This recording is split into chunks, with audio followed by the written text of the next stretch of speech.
지난 사순절 동안은 우한 폐렴으로 인하여 그야말로 아픔과 고통의 시간들이었습니다. 경제적으로, 심리적으로 뿐만 아니라 신앙적으로도 아주 큰 손상을 입었습니다. 우리 그리스도인들이 자유롭게 예배를 드리지 못하고 위축되어야 하는 삶을 살아야 한다는 것은 얼마나 우리의 삶 전체를 무기력하게 만들고 회복할 힘도 얻지 못하는 비참한 삶인가를 절감하면서 지내왔습니다. 그래도 다행한 것은 순교적인 신앙으로 지켜내야 할 정치 체제나 사상이나 이념의 억압 때문이 아니라 전염병이라는 재난 때문에 겪는 고통이기 때문이고, 그리고 이 모든 재난은 반드시 극복되고 지나갈 것이기 때문에 그런 일은 참으로 다행한 일이라 할 수가 있습니다. 또한 우리는 언제 지나갈지 모르지만 이런 고난의 시간들을 통하여 일상적인 삶의 소중함을 배우게 되고 자유롭게 언제 어디서나 하나님을 향하여 기도하고 예배하는 이런 신앙생활의 가치도 깊이 느끼는 그런 시간이었습니다. 이런 고난을 통하여 하나님이 우리에게 요구하시고 말씀하시는 것을 배우면서 의미 없는 단순한 고통의 시간으로만 지나가는 것이 아니라 그 사건들을 통하여 주시는 하나님의 음성을 들음으로 말미암아 우리의 신앙이 더욱더 확신에 이르게 되고 정말로 쭉정이 같은 신앙이 아니라 알고 같은 신앙으로서 하나님 앞에 우리 자신들이 세워질 수 있는 이런 귀한 은혜가 넘치게 되기를 축복합니다. 오늘은 고난주일입니다. 예수님께서 배반을 당하시고 모함을 받으시고 고통을 당하시며 죽음을 당하신 한 주간입니다. 예수님의 죽음은 그를 사랑하고 따랐던 사람들에게는 모든 기대가 무너진 절망과 그리고 고통을 안겨주었습니다. 그런데 예수님께서 죽으신 이 죽음은 단순한 죄인의 죽음이 아니라 우리 모든 인류들을 구원하시기 위한 대속적인 속죄의 죽음이었다라고 하는 것입니다. 예수님께서 마지막 십자가상에서 남기신 7 말씀은 유언과 같은 말씀으로서 그를 사랑하고 따르는 모든 사람들이 마음에 간직하고 그의 교훈을 쫓아 우리가 아름다운 열매를 맺어가야 할 너무도 귀한 말씀들입니다. 첫 번째 말씀은 아버지여 저희를 사하여 주옵소서 자기의 하는 것을 알지 못함입니다. 그런 말씀을 했습니다. 이것은 용서의 말씀입니다. 우리가 잘 아는 대로 십자가형은 굉장히 극악한 그리고 무서운 그런 형벌의 그런 십자가입니다. 그렇기 때문에 대부분의 죄수들은 엄청난 고통을 견디다 못해서 자신이 할 수 있는 온갖 저주의 말을 쏟아내곤 합니다. 이것이 십자가형의 현장의 모습이라고 하는 것입니다. 그런데 예수님의 마지막 말은 용서의 말씀이었습니다. 이 용서의 말씀은 그를 십자가에 직접 못 박은 이 로마 군병들에게 있어서조차도 충격적인 그런 말씀이었다고 하는 것입니다. 마태복음 5장 44절에 나는 너희에게 이르노니 너희 원수를 사랑하며 너희를 핍박하는 자를 위하여 기도하라고 말씀을 하셨고 예수님은 말씀만 하신 것이 아니라 그대로 실천하고 계시는 이것이 십자가상에서 남기신 첫 번째 말씀을 통하여 볼 수가 있는 내용이라고 하는 것입니다. 우리가 이런 주님의 말씀을 쫓아 용서하며 살아가려면 어떻게 해야 할까? 첫째는 우리가 용서해야 될 상대방을 위해서 충분히 기도해야 한다라고 하는 것입니다. 우리 장로님 기도하신 그 기도가 참 감동적이었었습니다. 우리가 참으로 용서해야 될 그 상대방을 위해서 충분히 기도하지 못하기 때문에 우리가 용서하지 못하고 살아갈 때가 얼마나 많은가 하는 것을 깨닫게 됩니다. 우리가 누군가를 용서할 수 없다면 그만큼 우리가 충분히 기도하지 못했기 때문이라는 사실을 기억하고 용서의 삶이 예수 그리스도를 사랑하고 믿고 따르는 자들에게 있어서 필수적인 삶의 모습임을 기억하고, 여러분, 용서하지 못한 사람이 있다면 우리가 더 깊이 하나님 앞에 무릎을 꿇고 간구하고 기도함으로 이런 주님의 용서가 또한 우리의 삶을 통하여 흐르게 되기를 바랍니다. 두 번째는 인간의 무지를 이해해야 한다라고 하는 것입니다. 사도 바울은 고린도전서 2장 8절에서 만일 알았더라면 저들이 영광의 주를 십자가에 못 박지 아니하였으리라, 그렇게 말씀을 합니다. 알았더라면 그렇게 하지 않았을 것인데 저들이 알지 못했기 때문에 영광의 주님을 십자가에 못 박는 어리석은 일을 행하고 말았다라고 말하고 있다는 것입니다. 오늘 본문에서 예수님도 아버지여, 저들은 자들이 하는 것이 무엇인지 알지 못하기 때문에 용서해 주옵소서, 그렇게 말씀을 하고 있다는 것입니다. 여러분, 우리는 같은 신앙을 갖지 못한 사람들을 향하여 쉽게 정죄할 수가 있습니다.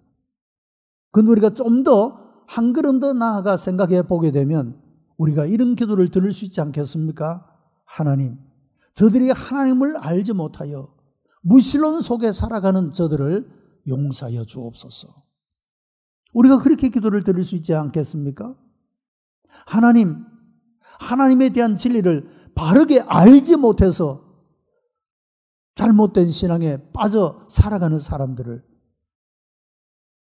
용서하여 주옵소서. 여러분, 우리가 그렇게 기도할 수 있어야 되지 않겠습니까?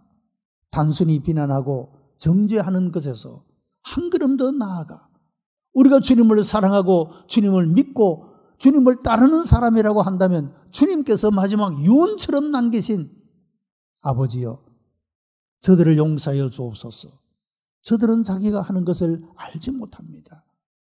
이런 인간의 무지함을 이해할 수 있는, 여러분, 이런 모습으로 우리가 주님을 따라가야 된다, 그런 말입니다. 세 번째는 하나님의 말씀에 순종하고자 해야 합니다. 여러분, 용서는 하나님의 명령입니다. 용서하지 못하는 삶은 다시 말하면 불신종의 그런 삶의 모습이 되는 것이기 때문에 우리가 이런 주님께서 십자가상에서 남기신 첫 번째 용서의 말씀을 우리 마음에 기억하고 용서의 삶을 실천함으로, 또한 그것은 내 삶의 평화와 행복을 가져다 주는 것이 되고 우리가 이웃들도 껴안을 수 있는, 회복시키고 치유할 수 있는 그런 능력이 된다라고 하는 사실입니다. 두 번째 말씀은 내가 오늘 나와 함께 낙원에 있으리라 라고 하는 구원의 말씀입니다. 이 구원의 말씀을 통해 우리는 예수님의 구원의 성격을 알 수가 있습니다. 이 구원은 예정된 것임을 알 수가 있습니다. 예수님이 이 땅에 오시기 700년 전에 선지자 이사야를 통해서 이렇게 말씀했습니다. 이사야 53장 12절에 이러므로 내가 그로 존귀한 자와 함께 분깃을 얻게 하며 강한 자와 함께 탈취한 것을 나누게 하리니 이는 그가 자기 영혼을 버려 사망에 이르게 하며 범죄자 중 하나로 헤아림을 입었음이라. 그러나 실상은 그가 많은 사람의 죄를 지며 범죄자를 위하여 기도하였느니라 하시니. 여러분, 범죄자를 위하여 기도하였느니라. 그가 모든 사람의 죄를 위하여 달린 자가 되었다. 범죄자 중에 하나로 헤아림을 받게 되었다. 예수님 오시기 700년 전에 선지자 이사야를 통하여서 이런 예수님의 죽음, 그리고 십자가상에서 어떤 말씀을 남길 것인지에 대한 것까지도 예언되었더라, 그런 말입니다. 그리고 이 구원은 현재적이라는 사실을 알게 됩니다. 이 회개한 강도는 이렇게 요청했습니다. 주 예수여, 당신의 나라가 임할 때 나를 생각하여 주소서. 이 한편의 강도가 예수님께 요청했던 것은 미래적인 구원을 요청한 것입니다. 당신의 나라가 임할 때, 하나님 나라가 임할 때 구원이 달라는 것입니다. 그런데 예수님의 대답은 무엇입니까? 오늘 내가 나와 함께 낙원에 있으리라고 말씀했습니다. 여러분, 구원은 두 가지입니다. 미래적인 구원과 현재적인 구원입니다. 우리가 받는 구원은 이 두 가지가 다 우리에게 주어지는 구원인 줄로 믿습니다. 우리가 미래에만 구원을 얻는 것이 아니고 현재적 삶에서 우리의 고통, 재난, 아픔, 우리의 상처, 우리의 부족함과 연약함, 우리의 못나고 우리의 부끄러운 것, 여러분, 이 모든 현재적인 것들로부터도 하나님의 구원이 우리에게 나타날 줄로 믿습니다. 우리의 구원은 미래적인 것만이 아니라 현재적인 구원도 포함되어 있다. 예수 그리스도께서 우리에게 주시는 구원은 이와 같이 완전한 구원이라고 말할 수가 있는 것입니다. 고린도후서 6장 2절에서도 보라, 지금은 은혜 받을 만한 때요, 보라, 지금은 구원의 날이로다 라고 선포하고 있습니다. 여러분, 우리의 구원은 내일이 아닙니다. 다음해가 아닙니다. 지금 오늘 여기에서 우리가 이런 구원을 얻어야 하고 이런 구원의 복을 누리는 사람이 되어야 한다, 그런 말씀입니다. 우리가 구원받아서 가게 되는 낙원은 어디겠습니까? 여러분, 하나님 나라의 가장 중심되는 개념은 하나님의 통치입니다. 다르게 말하면 하나님이 계시는 것을 말하는 것입니다. 어디가 거룩한 곳이냐? 하나님이 계시는 곳이 거룩한 곳입니다. 모세가 하나님의 부름을 받을 때 여기는 거룩한 곳이니 내 발에 신을 벗어라. 여러분, 그 산이 특별한 산이어서가 아닙니다. 하나님이 그곳에 임재하고 계셨기 때문에 거룩한 곳이라고 부름을 받게 된 것이고 내 발에 신을 벗으라고 말씀하고 있다는 것입니다. 하나님의 나라가 무엇이냐? 하나님의 통치가 이루어지는 곳입니다. 낙원이 무엇이냐? 주님이 계시는 그곳이 낙원이다, 그런 말입니다. 여러분, 예수님을 내 마음의 구주로 모시고 사는 사람은 그 마음에 낙원이 이루어진다 말할 수가 있는 것입니다. 예수님을 영접하고 예수님과 더불어 동행하는 삶을 통하여 여러분의 삶이, 이 세상의 환경과 조건들이 우리들의 마음의 평화를 빼앗아가고 침범한다 할지라도 주님이 함께 계시기 때문에 낙원을 경험할 수 있게 되기를 바랍니다. 이 십자가에 달린 두 강도는 바로 우리 자신들을 말씀하고 있다라고 하는 것입니다. 여러분, 한편의 강도는 예수님을 저주했습니다. 한편의 강도는 회개하고 주님을 영접했습니다. 그 예수님 주변에 달렸던 강도들은 바로 우리 자신들을 보여주고 있다라고 하는 것입니다. 회개하고 믿고 하나님께 돌아오는 자는 구원받는 대열에 설 수가 있을 것이고, 그렇지 못한 자는 멸망 가운데 빠질 수밖에 없다, 이것을 보여주고 있다라고 하는 것입니다. 오늘 내가 나와 함께 낙원에 있으리라. 이런 구원의 놀라운 은혜가 오늘 예배하는 우리 모든 성도들에게 있게 되기를 축복합니다. 세 번째 말씀은 보소서 아들이니다 하는 사랑의 말씀입니다. 효도는 인륜의 가장 근본이 되는 아름다운 미덕입니다.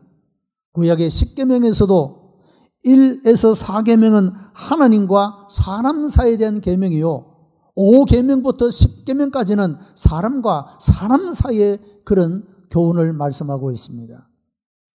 제5계명이 무엇입니까? 내 부모를 공경하라 말씀하고 있습니다.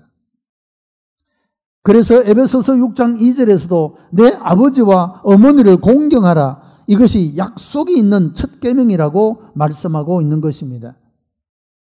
예수님은 바로 이 십자가상 마지막 세 번째 어머니를 향하여 보소서 아들이니이다, 그런 사랑의 말씀을 하고 있습니다.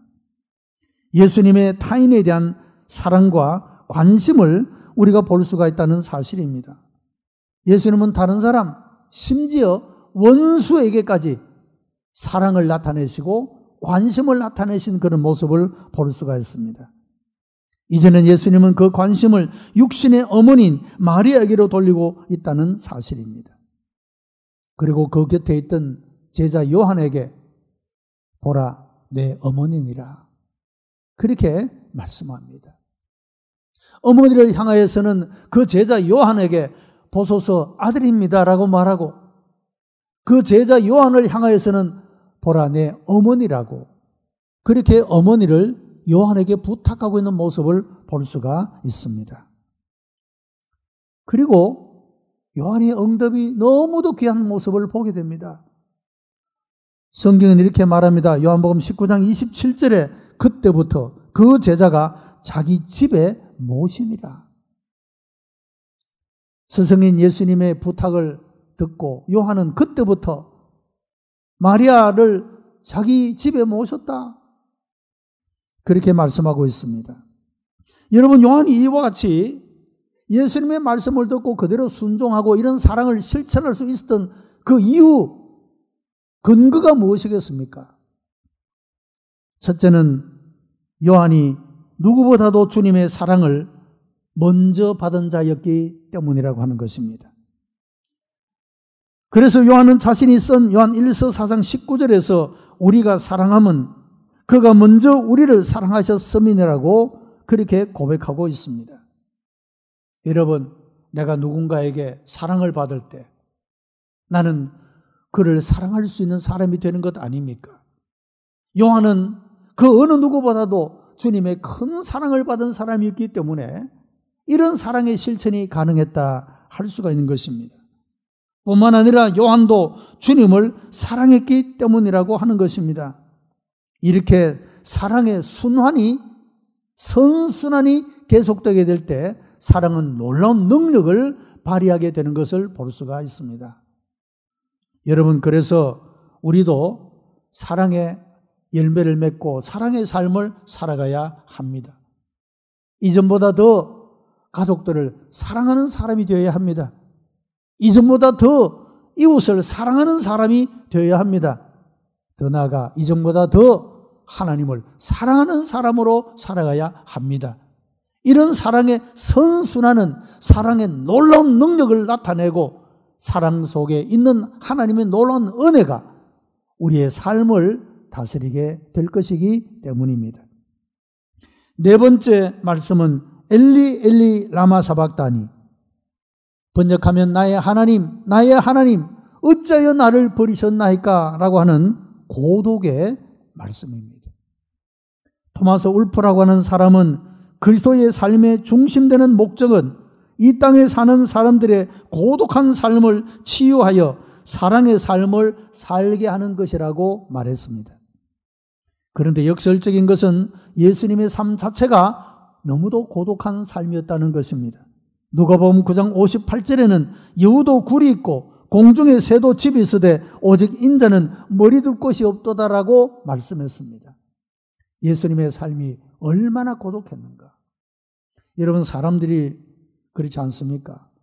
정말로 멋지고 훌륭한 일을 해냈을 때 그야말로 모든 사람이 다 박수를 치고 존경하고, 여러분, 그렇게 해야 함에도 마땅함에도 불구하고 얼마나 많은 사람들은 그 훌륭하고 위대한 행동을 오히려 비난하고 손가락질하고 비판하기에 바쁜 사람들이 얼마나 많은가 하는 것을 경험하며 살아갑니다.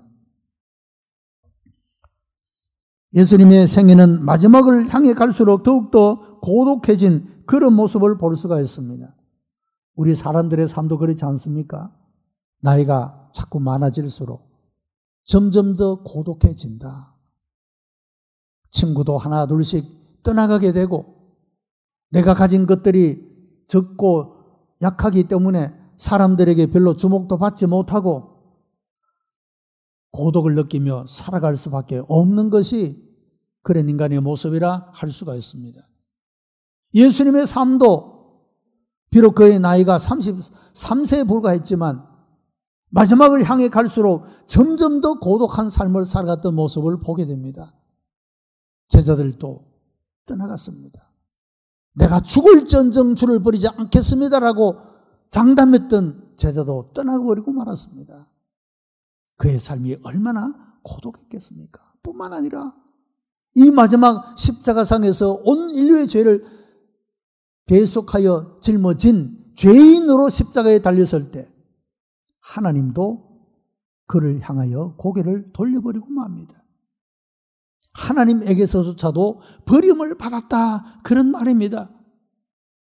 그래서 그렇게 절규합니다. 엘리 엘리 라마 사박다니, 하나님이여 하나님이여 어찌하여 나를 버리셨나이까. 여러분, 이것보다 더 절망적인 고독이 있겠습니까? 예수님은 지금까지 공생의 모든 삶을 통하여 하나님을 향하여 아버지라고 불렀습니다. 그러나 지금 이 순간에는 메시아로서, 모든 인류의 죄를 짊어진 죄인으로서 그는 공적으로 하나님을 아버지라 부르지 않고 하나님이라고 부르고 있습니다. 하나님에게서조차도 버림을 받아야 할 만큼 고독을 짊어지신 분이 예수님이셨다, 그 말입니다. 누구 때문입니까? 우리의 죄를 대속하시려고 하나님에게서조차도 버림을 당하셨던 예수님. 여러분, 이것이 십자가의 은혜입니다. 우리를 구원하시려고 아버지에게서부터, 하나님으로부터조차도 버림을 받아야 했던 그 예수님의 심정이 우리를 얼마나 사랑하셨기 때문에 우리를 구원하시기 위하여 자신은 정작 이와 같이 하나님께로부터 버림을 당하는 이런 일을 당하게 되었다라고 하는 것입니다. 죄는 언제나 대가를 요구합니다. 그것은 죽음이라고 하는 것입니다. 지금 예수님은 십자가상에서 그 죄의 대가를 우리 대신하여 지불하고 계시는 것입니다. 우리의 구원 때문입니다. 예수님께서 죄의 삭을 지불함으로 이제는 생명의 길이 열렸습니다. 구원의 길이 열렸다, 그런 말입니다. 예수님의 십자가는 우리의 모든 죄와 고독, 인간의 모든 문제를 해결한 그런 예수님의 십자가의 사역이었다라고 하는 사실입니다. 다섯 번째 말씀은 내가 목마르다라고 하는 고통의 말씀입니다. 예수님의 가슴 깊은 곳에서 나오는 고통의 신음 소리입니다. 3시간 동안 십자가에 달려서 손목과 발목에 박힌 못의 고통, 근육 경련과 발작 현상, 횡격막이 눌려 극심한 호흡 곤란을 느끼고 거친 기둥에 기대 몸을 밀어 올릴 때 찢겨진 살이 마찰되는 고통, 심장이 내리 눌리고 심한 탈수 현상으로 인해 가슴 깊은 곳에서 엄청난 목마름을 느끼며 내가 목마르다라고 고통의 말씀을 쏟아놓고 있다는 것입니다. 여러분, 생활하다가 손톱 밑에 가시만 하나만 찔려도 얼마나 고통스럽습니까? 예수님은 육신적으로 말할 수 없는 그런 고통을 겪었다는 겁니다. 여러분, 지금도 병원에 입원하여 치료하고 계시는 분 계실 것이고, 혹은 수술을 앞두고 있는 분도 계실 것이고, 여러 종류의 이런 병들로 고통으로 인하여서 아파하는 사람들이 있는데, 여러분, 예수님은 그런 고통과 비교할 수 없는 이런 육신적인 고통을 십자가상에서 경험하고 그 고통의 극치에서 내가 목마르다, 그렇게 말씀하고 있다는 것입니다. 이 말씀 속에서 우리는 예수님이 참 사람이었다 하는 것을 알 수가 있습니다. 사람이었다는 것을. 우리처럼 아파하고 고통하고 신음하고 목말라하고 외로워하고 이런 모습을 가지신 분이셨다 하는 것을 우리가 알 수가 있습니다. 그리고 예수께서 이렇게 말씀하시면 하나님의 뜻을, 성경을 응하게 함이라고 그렇게 말씀하고 있다는 것입니다. 요한복음 19장 28절에 이후에 예수께서 모든 일이 이미 이룬 줄 아시고 성경으로 응하게 하사라고 말씀을 합니다. 시편 69편 21절에 저희가 썰개를 나의 식물로 주며 갈할 때의 초로 마셨사오니 하는 말씀, 예언의 말씀이 있습니다. 예수님이 십자가상에서 이렇게 될 것이라는 예언의 말씀입니다. 요한복음 19장 29절에는 사람들이 신포도주를 먹으면 해흉을 우슬초에 매어 예수의 입에 대니라. 그 예언을 그대로 성취하고 있는 그런 모습을 볼 수가 있다는 것입니다. 예수님의 말씀 한마디, 행동 하나는 예언자들이 예언했던 그 말씀, 성경의 말씀을 이루기 위하여 말씀하시고 행동하신 것들임을 보여주고 있다는 것입니다. 뿐만 아니라 예수님이 목마르신 것은 우리의 목마른 삶의 문제를 해결하기 위해서 예수님이 목마름을 당하셨다는 것입니다. 요한복음 4장에 보면 사마리아 성 우물가에서 한 여인이 예수님을 만납니다. 이 여인은 남편을 5이나 바꿔보았지만 여전히 목마름을 가지고 살아갔던 여인입니다. 그런데 이 여인이 예수님을 만나서 그의 삶이 완전히 새롭게 되고 변화되는 은총을 입게 됩니다. 예수님이 그 여인에게 말씀합니다. 내가 주는 물은 목마르지 아니한다. 그 물을 내게 주어 마시게 하소서.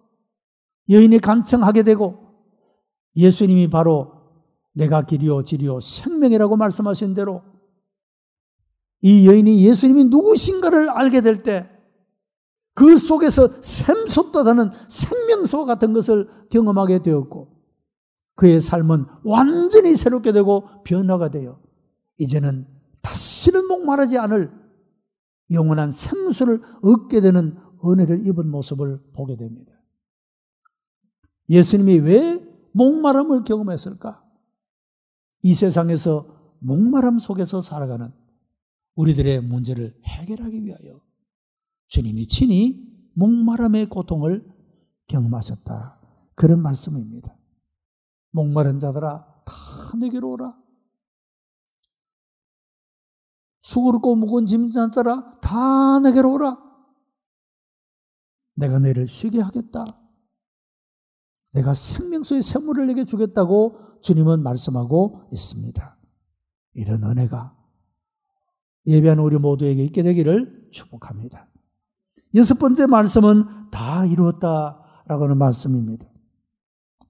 자신에게 맡겨진 모든 사명을 다 성취하고 떠나간다라고 하는 뜻입니다. 여러분 사람이 인생의 마지막을 그 자리에 서게 될 때 얼마나 많은 사람들이 후회를 하지 않습니까?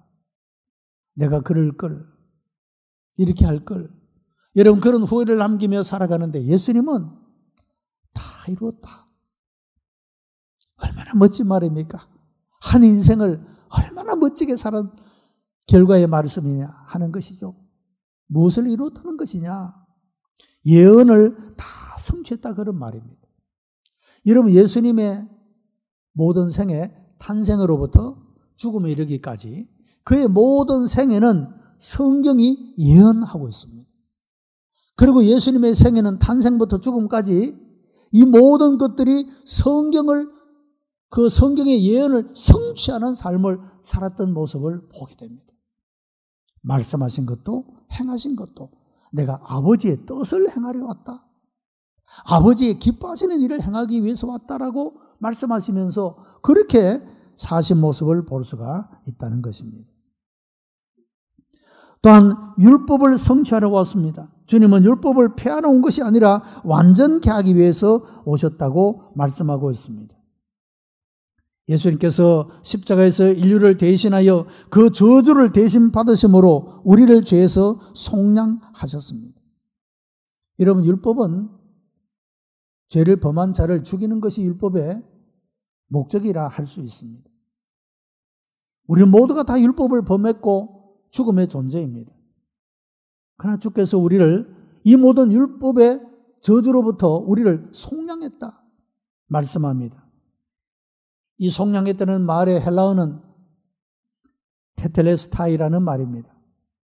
빛이 해결되었다, 완불되었다 그런 뜻을 가진 상업적인 용어가 테텔레스타이입니다.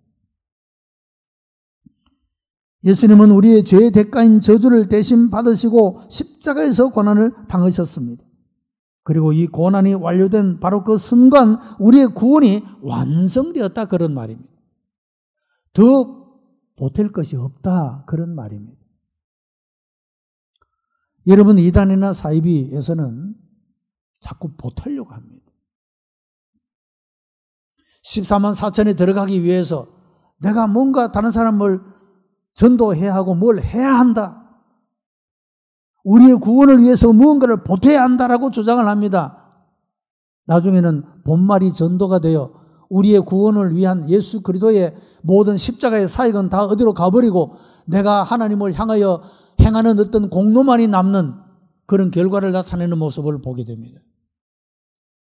여러분, 예수님은 십자가상에서 다 이루었다고 말씀했습니다. 우리의 구원이 완성되었다 그런 말입니다. 더 이상 우리가 뭘 해서 보탤 필요가 없다 그런 말씀입니다. 예수 그리스도를 나의 구주로 영접하고 믿는 그 믿음으로 충분한 것이지 더 보탤 필요가 없다.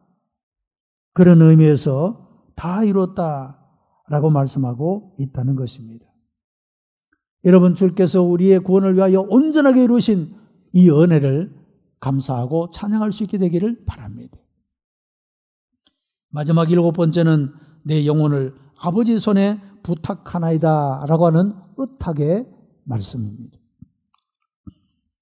이 기도는 정녕 그분의 죽음이 승리의 삶의 결산인 것을 보여주고 있습니다. 이 승리의 비결은 확신이라는 단어 속에서 찾아볼 수가 있습니다. 하나님이 함께 하심에 대한 확신입니다. 여러분, 예수님은 앞서 말씀드린 대로 공생의 기간 동안에 하나님을 향하여 항상 아버지라고 불렀습니다. 그 아버지가 나와 항상 함께 하신다. 나를 혼자 버려두지 아니하시고 항상 나와 함께 하신다고 말씀하신 것을 보게 됩니다. 이런 확신이 그의 모든 것들을 하나님의 손에 의탁할 수 있는 그런 삶이 될 수가 있었더라 그런 말입니다. 여러분, 하나님이 우리와 함께 하심을 믿으십니까? 우리의 오늘과 내일, 우리의 모든 미래, 먼 미래의 삶까지도 주님께 의탁할 수 있는 여러분이 되시기를 바랍니다. 믿고 맡길 수 있는 분입니다.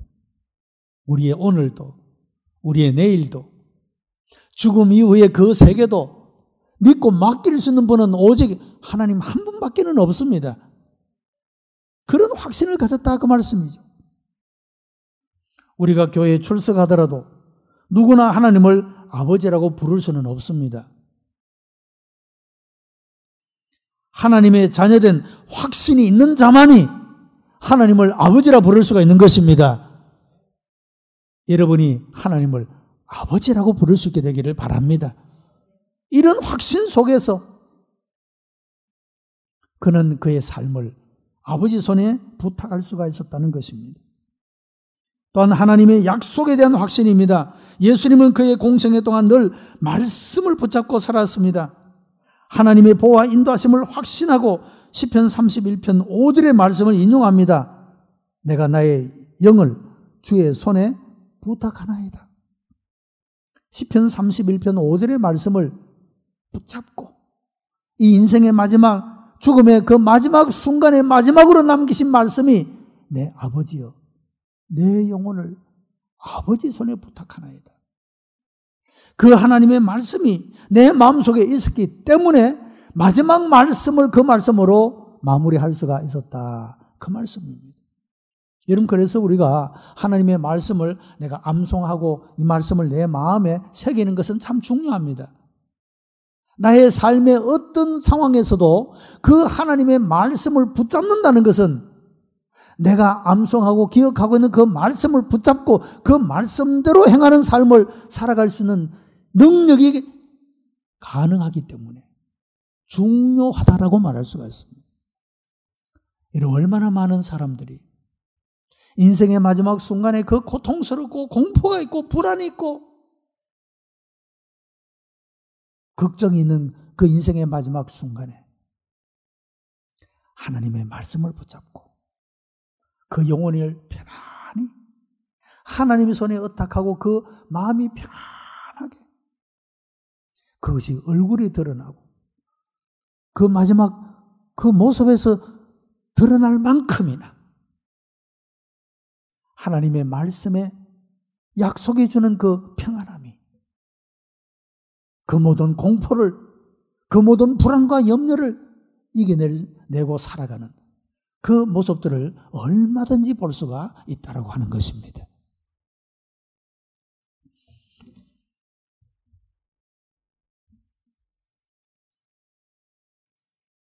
스테반도, 저 유명한 폴리갑 감독도, 종교개혁가인 마르틴 루터도 생의 마지막 순간에 이런 기도를 드렸습니다. 내 영혼을 아버지 손에 부탁하나이다. 우리가 하나님의 약속의 말씀을 신뢰하며 하나님께 내 인생을 의탁하고 살아가게 될 때 마지막 순간에까지 이런 삶이 가능하다는 것입니다. 일평생 하나님의 말씀만 의지하여 살다가 내 생이 끝나는 날 다시금 주의 말씀을 의뢰해야 합니다. 살아가는 동안에도 하나님의 말씀을 의뢰하고 생의 마지막 순간에도 하나님 말씀을 붙잡는 성도들이 되시기를 바랍니다. 세 번째는 하나님의 보호에 대한 확신입니다. 예수님께서는 제자들을 전도하러 보내실 때 이렇게 말씀했습니다. 너희 아버지께서 허락하지 아니하시면 참새 하나라도 땅에 떨어지지 아니하리라. 두려워하지 말라. 너희는 많은 참새보다 귀하느니라. 하나님의 보호에 대한 확신. 여러분, 인생이 평안할 때만 아니라 인생이 힘들고 어려울 때, 고난이 닥칠 때 우리는 반드시 하나님이 계신 것과 그 하나님이 우리를 보호한다는 사실을 믿어야 합니다. 하나님은 지금도 변함없이 그 전능하신 손으로 나를 보호하고 인도하고 계심을 믿으시기 바랍니다. 우리의 삶의 환경이 어떠할지라도 말이죠. 보이지 않는 바이러스가 우리를 위협하고 공포로 몰아넣고 있다고 할지라도 말이죠. 비교할 수 없는 하나님이 나의 보호자가 되시고 인도가 되시며 내가 살아가는 날 동안 뿐만 아니라 내가 마지막에 인생의 마지막을 맞이하는 그 순간에도 하나님이 나와 함께 계시고 나의 인도자가 되심을 믿는 믿음으로 하나님께 영광을 올려드리는 그런 우리 성도가 되시기를 바랍니다. 이 고난주일에 우리의 죄를 속량하기 위하여 십자가의 죽음을 죽으신 그 주님이 우리에게 주신 은혜는 말할 수 없는 은혜입니다. 이 하나님의 은혜를 감사하고 감격하면서 이 한 주간을 잘 보내시고 다음 주일 부활의 그 주일을 우리가 정말로 산소망 가운데 큰 기쁨으로 큰 확신 가운데 또한 맞이할 수 있는 놀라운 은혜가 임하게 되기를 주님의 이름으로 축복합니다. 기도하십시다. 은혜가 풍성한 하나님, 감사와 찬송과 영광을 하나님 앞에 올려드립니다. 우리를 사랑하시어 이 귀한 은혜 주심을 감사하옵나이다. 십자가의 은혜를 마음에 새기고 아버지 하나님, 하나님이 무엇을 기뻐하시고 원하시는지 오직 그 말씀에 우리의 삶을 전적으로 의탁하고 살아갈 수 있는 복된 하나님의 백성들이 다 되게 역사해 주시옵소서. 예수 그리스도의 이름으로 기도드리옵나이다. 아멘.